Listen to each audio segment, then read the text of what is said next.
pessoal anda esquecendo de uma coisa importantíssima na hora de escrever: o hífen. E se você acha esse tracinho insignificante ou que ele faz pouca diferença, vamos a alguns exemplos. Se você escreve montanha russa, você está se referindo a uma elevação de terreno localizada na Rússia, em território russo. Não é aquele carrinho que anda a 1000 por hora, vira de cabeça para baixo e que a gente adora ir para Disney para andar nele. Aquele se chama montanha russa, com hífen. Vamos ver mais alguns exemplos e por que o uso do hífen é muito importante?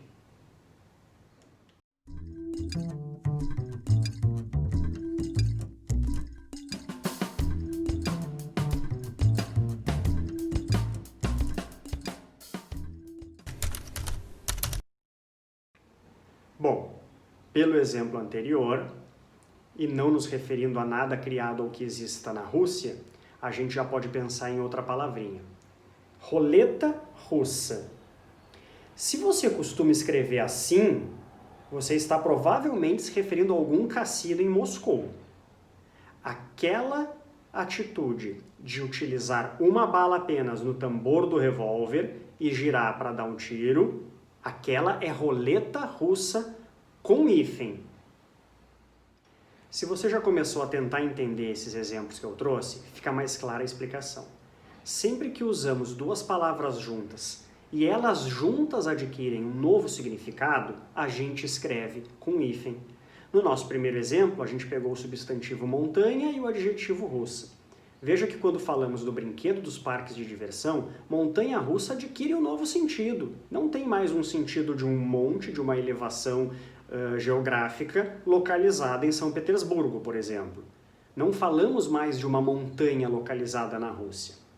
A função do hífen, portanto, é alertar o leitor para essa mudança de sentido. A mesma coisa acontece em trem fantasma, por exemplo. Não é um trem que é um fantasma, e sim um brinquedo que muitas vezes nem é um trem, é simplesmente um carrinho em que as pessoas levam um susto. Quer mais um exemplo? Volta e meia, eu vejo as pessoas dizendo que vão participar de uma mesa redonda. E se ela for retangular, gente? Como é que fica? Na maioria das vezes, inclusive, quando eu vejo, as pessoas estão sentadas numa mesa retangular e não redonda. O que aconteceu com o formato dela? Bem, com ele não aconteceu nada. Aconteceu é que faltou o hífen. Mesa redonda para significar uma discussão em que todos estão em pé de igualdade. Não houvesse hífen e não se poderia mais fazer esse tipo de conversa em uma mesa retangular ou quadrada.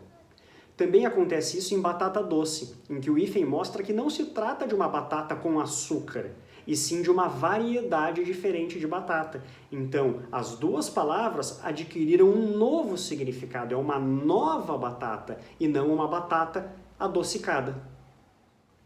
Vamos seguir com mais alguns exemplos? Isso acontece também em uma palavrinha que eu vejo sempre errada: lugar comum, com sentido de algo trivial, que é de conhecimento de todos, ou uma frase banal, sem originalidade. Porque se você escrever sem hífen, aí está falando de um local que não tem nada de excepcional, é um lugar comum. Notou agora a importância do hífen? É ele quem mostra que a gente está dando um novo sentido a palavras, unindo palavras já existentes. Por exemplo, não precisa ser gelado o pé daquele seu amigo que dá azar para o seu time. Quando ele dá azar para o seu time, ele é pé frio. Já se o pé dele realmente for gelado, aí você escreve sem hífen. Dedo duro também. Não precisa ser duro o dedo de um delator.